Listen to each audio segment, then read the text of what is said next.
잇몸이 흔들리고 잇몸뼈가 녹아가지고 지금 빼느냐 마느냐 하는 그런 분들을 대상으로 하는 교정이기 때문에 치주 교정의 목적은 미용이 아니라 내 치아를 오래 쓰기 위한 목적이 더 큽니다. 치아를 더 하나라도 살리기 위해서 하는 교정이 바로 치주 교정이에요. 교정하면 치아가 흔들리니까 더 빠질 것 같은데 치아 사이에 뼈가 없으니까 하나 빠지면 줄줄이 빠집니다.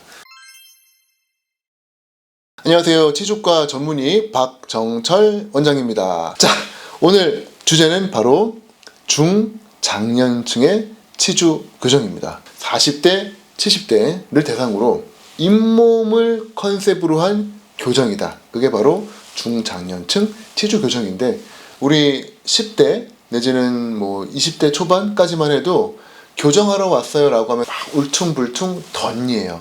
웃을 때 안 예뻐요. 남자친구가 안 생겨요. 여자친구가 안 생겨요.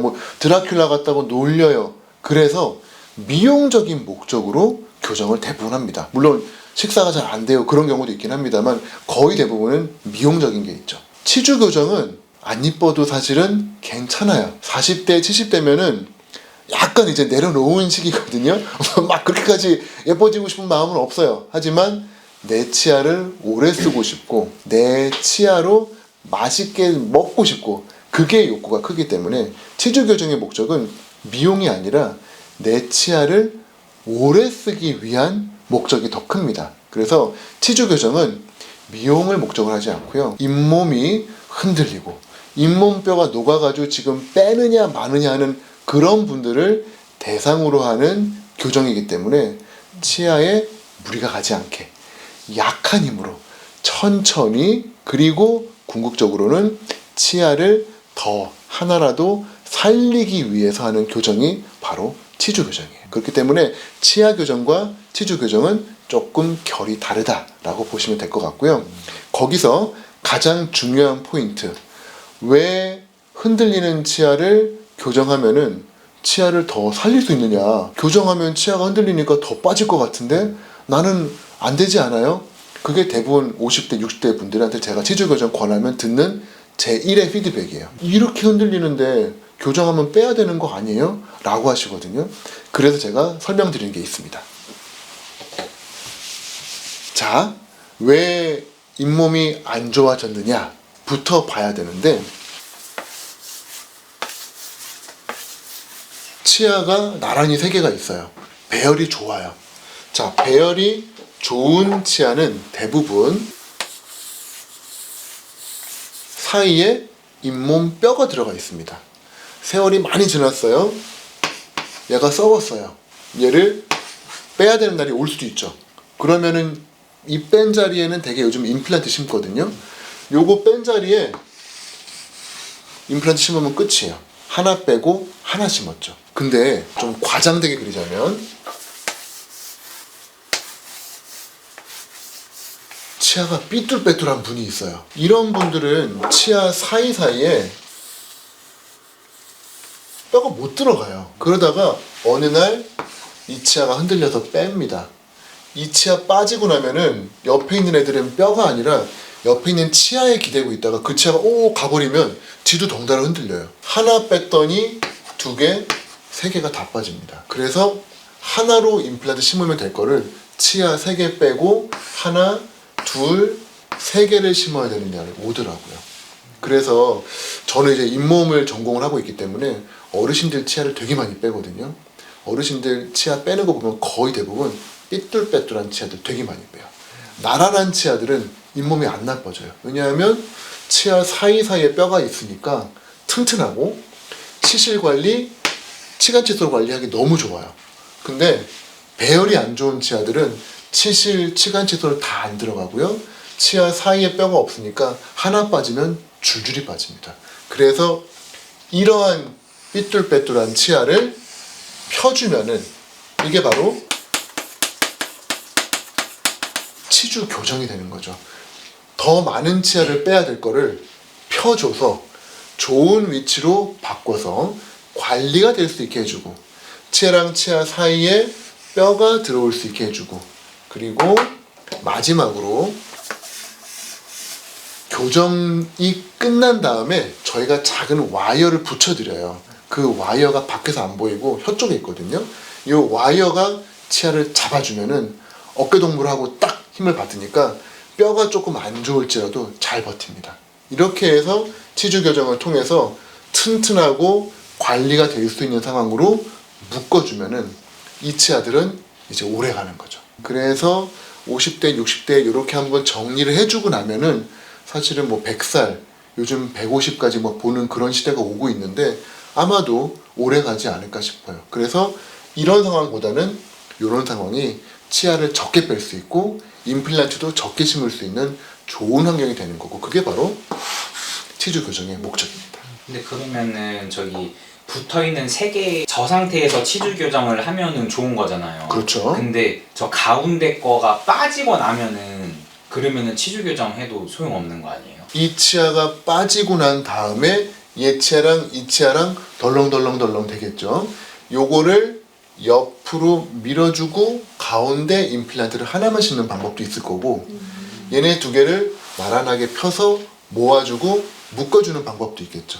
그러면 임플란트를 안 심어도 돼요. 그러니까 치료할 수 있는 옵션이 갑자기 많아지는데, 교정을 안 하고 이 상태로 그냥 둔다? 이거 빠지고 이거 빠지고 이거 빠지고 하면은 결국은 치아를 3개나 빼야 되고 임플란트 개수도 많아질 수밖에 없어요. 치주 교정을 하면은 치아를 절약하고 아끼고 또 여러 가지 치료의 옵션들은 더 많아지고 여러 가지 좋은 환경으로 갈 수 있기 때문에 힘들어도 어려워도 치주 교정을 저희가 추천을 드리는 겁니다. 요렇게 수평적으로 잇몸이 내려간 경우에 치주 교정을 한다는 경우도 있지만,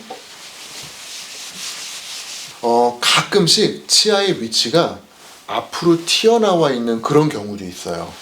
자, 그림으로 한번 그려보겠습니다. 자, 치아가 있고 머리, 뿌리가 있고 잇몸 뼈가 있죠. 그걸 덮고 있는 게 잇몸 살이에요. 요게 이제 정상적인 구조인데, 뭐 여러 가지 이유로 어릴 때부터 뭐 혀를 이렇게 밀어냈다거나 뭐 아니면 뭐 잡고 흔드는 힘이 있었다거나 손가락을 빨았다거나 여러 가지 원인이 있습니다. 아니면은 중장년층 같은 경우는 여자분들이 특히 좀 심하신데, 모든 치아는 앞으로 밀고 가는 힘이 있어요. 어금니가 앞을 밉니다. 어금니가 자꾸 미니까 앞니가 이제 밀리다가 솟구치기도 하고 돌기도 하고 튀어나오기도 하고 여러 가지 복잡한 구조의 치아 상태가 되는데, 특히 아래 앞니는 치아 뿌리가 약하고 짧고 얇아요. 그러다 보니까 뒤에서 밀면은 치아가 이동을 하거든요. 만에 하나 치아 머리 뿌리가 이렇게 앞쪽으로 나와버리게 되면, 과장되게 그리면 뼈를 박차고 치아가 튀어나오는 겁니다.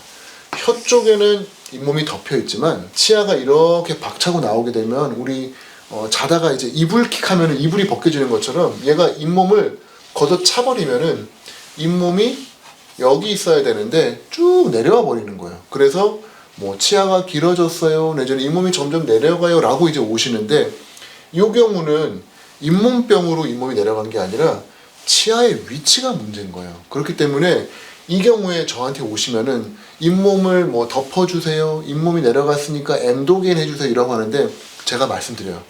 번지수가 틀리셨습니다. 잇몸이 안 좋아진 건 맞지만 원인은 치아의 위치입니다. 치아의 배열이 문제입니다. 이거를 교정적으로 안으로 밀어 넣어주면, 넣어주는 것만으로도 잇몸이 어느 정도는 덮입니다 라고 하면 환자분이 깜짝 놀라면서 나는 이런 얘기를 그 어디서 들어본 적이 없다 라고 이야기를 많이 하세요. 사실은 치아의 축을 고려하는 게 매우 중요한 건데, 이런 거를 고려하는 분들이 사실 많지 않은 게 현실입니다.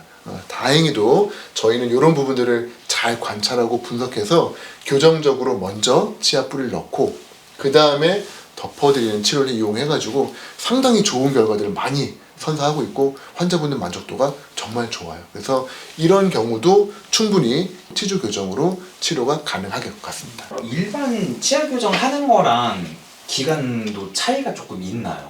있죠. 일반 치아 교정은 되게 젊은 분들이기 때문에 뼈가 튼튼해요. 오래 걸립니다. 1년, 2년, 뭐 심한 경우는 3, 4년 뭐 갈 수도 있어요. 근데 치주 교정은 이게 약간 불행 중 다행이라고 뼈가 많이 녹아있기 때문에 제가 잘 가요. 지금 흔들흔들하면서 잘 이동합니다. 그래서 되게 빨리 됐네요 라고 하실 정도로 치아 이동이 빨라요. 그렇기 때문에 치주 교정은 생각만큼 그렇게 오래 걸리지는 않습니다. 다만 이제 방법적인 게 중요한데, 저희가 전통적인 방법으로 브라켓을 붙이는 흔히 말하는 철기를 깐다고 하죠. 철기를 까는 방법을 중장년층이 교정을 한다. 그러면은 친구들이 아마 놀릴 수 있어요. 야, 너는 뭐 곧 갈 사람이 100살까지, 뭐 200살까지 살려, 이런 놀림을 얻을 수 있는데, 투명 교정이 사실은 그래서 중장년층에서 교정을 확 확대시킨 가장 큰 1등 공신이에요. 투명 교정 장치의 가장 큰 장점은 넣었다가 뺄 수가 있어요. 내가 매일 넣었다가 뺐다가 되니까, 오늘 누구 만나야 된다 그럼 빼는 거예요. 빼고 만나서 밥도 먹고 막 얘기해요. 그리고 집에 와서 양치질 한 다음에 꽂아요.